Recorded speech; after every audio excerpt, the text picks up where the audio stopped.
Assalamualaikum warahmatullahi wabarakatuh. Hai teman-teman, perkenalkan nama saya Siti Nikmatul Auliah, NIM 204191006. Saya merupakan mahasiswi dari Universitas Internasional Semen Indonesia. Baik, di sini saya akan menjelaskan mengenai tugas besar saya, yaitu tentang manajemen agroindustri. Sebelum saya membahas tentang manajemen agroindustri, apakah teman-teman sudah tahu apa itu agroindustri? Kalau belum tahu, mari kita bahas terlebih dahulu apa itu agroindustri. Baik, agroindustri adalah pengolahan dari agrokompleks dan nantinya dijadikan suatu produk yang memiliki nilai tambah dan nilai jual. Dalam agroindustri ini lebih berfokus pada farm atau pengolahan pasca panen.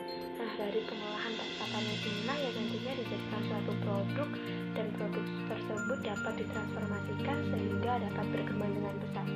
Dalam agroindustri ini juga berfokus pada 3 bahasan, yaitu tentang manajemen, rekayasa sistem, dan teknologi. Saya akan membahas tentang teknologi terlebih dahulu. Maksudnya teknologi di sini itu kita mampu menerapkan teknologi-teknologi yang ada pada industri berbasis agro atau bahan-bahan agro yang nantinya dapat didistribusikan dari pertanian ke suatu industri. Nah, jadi dengan memanfaatkan teknologi-teknologi yang ada agar hasilnya itu lebih efektif dan efisien. Nah, yang kedua yaitu tentang rekayasa sistem. Maksud dari rekayasa sistem inilah maksudnya itu kita mampu mengondisikan atau menyesuaikan sistem yang kita gunakan pada setiap studi case yang kita hadapi pada setiap industri.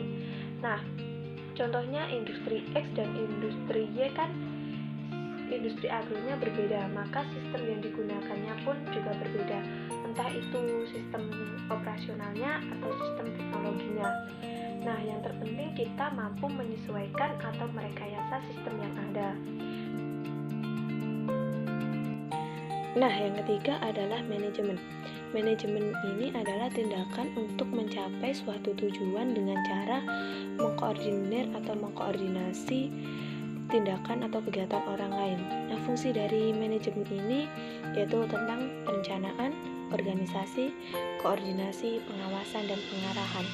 Selain itu, ilmu manajemen juga sangat penting dalam agroindustri, karena dengan adanya ilmu manajemen, semua kegiatan yang dilakukan dalam agroindustri itu dapat terstruktur dan terencana, sehingga dapat atau mampu mengoptimalkan segala aspek yang berada dalam agroindustri.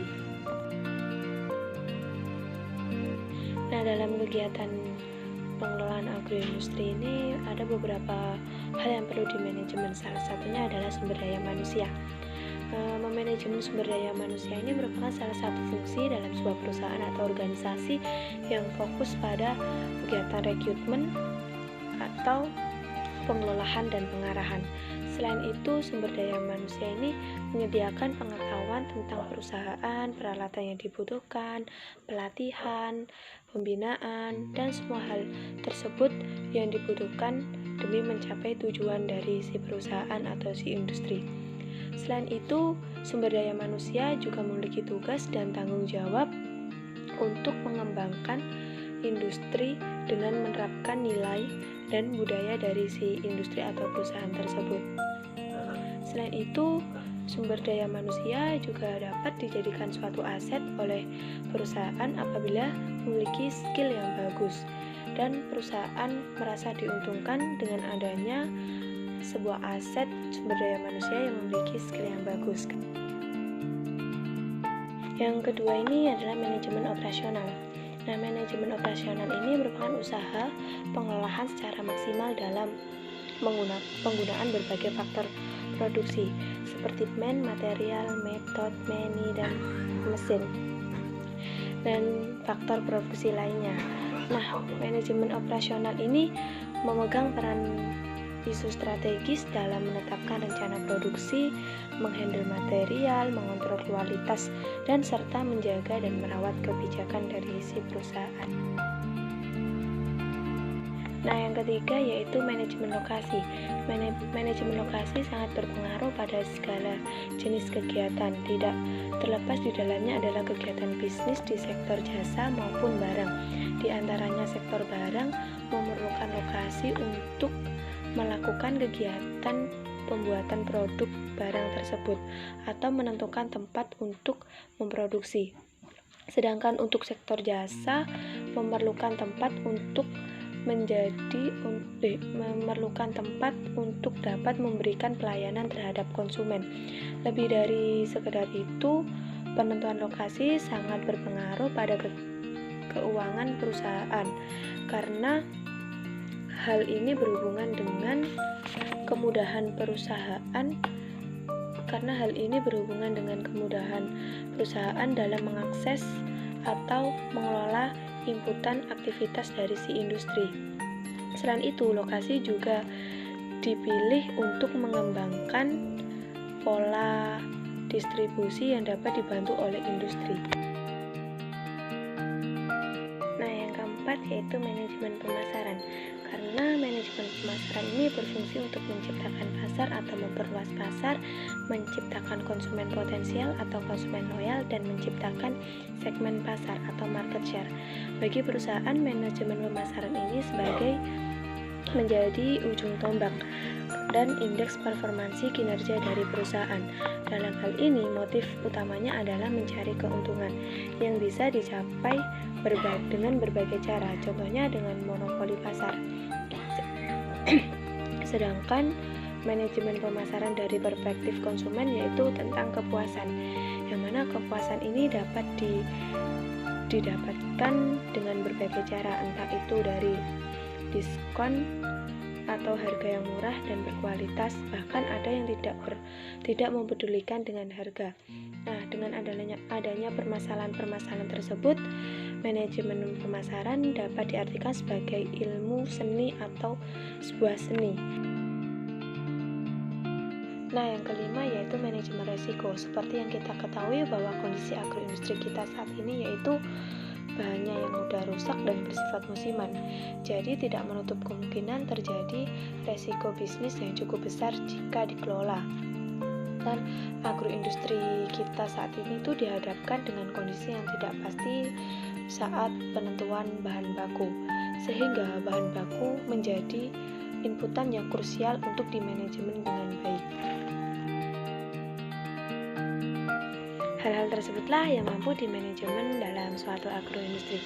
Nah, sebelum kita ketahui bahwa agroindustri kita saat ini tuh kondisinya itu bersifat musiman, bahan baku mudah rusak, perputaran ekonominya berada di kota, modal terbatas, serta kita hanya mampu mengekspor barang mentah saja. Namun dengan adanya hal-hal tersebut tidak menutup kemungkinan bahwa agroindustri kita itu untuk berkembang. Kenapa begitu? Karena seperti yang kita ketahui bahwa sektor pertanian kita itu mampu bertahan dari gejolak dan krisis. Karena sektor pertanian kita itu juga sebagai kunci untuk menstabilkan perekonomian negara. Seperti yang kita ketahui saat ini bahwa negara kita sedang terkena pandemi corona. Namun dari sisi sektor pertanian kita itu mampu bertahan.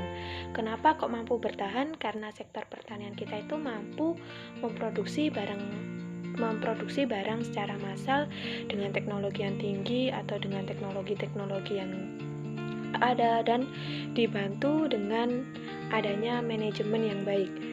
Nah, selain itu, sektor pertanian kita juga mampu mengelola barang yang memiliki nilai tambah sehingga mampu bersaing dengan sektor lain.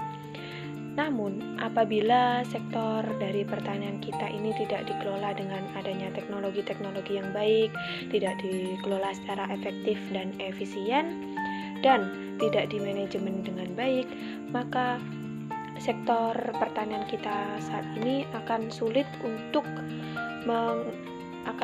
bersaing dalam pasar ekspor, apalagi akan sulit bersaing dengan pasar global.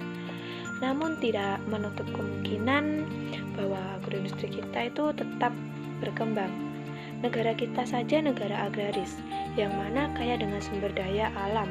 Apabila kita sebagai generasi muda mampu mengoptimalkan, mampu mengelola dengan baik dengan ilmu-ilmu yang kita miliki, maka agroindustri kita mampu berkembang. Di negara kita itu tongkat, batu, dan kayu saja bisa jadi tanaman. Jadi jangan khawatir bahwa agroindustri kita ini akan mati mati atau akan hancur. Namun, kita harus pandai-pandai untuk mengelola dari agroindustri kita saat ini. Gemah ripah loh jinawi. Kenali, kelola, nikmati hasilnya. Sekian dari saya. Apabila ada salah kata, mohon maaf yang sebesar-besarnya. Wassalamualaikum warahmatullahi wabarakatuh.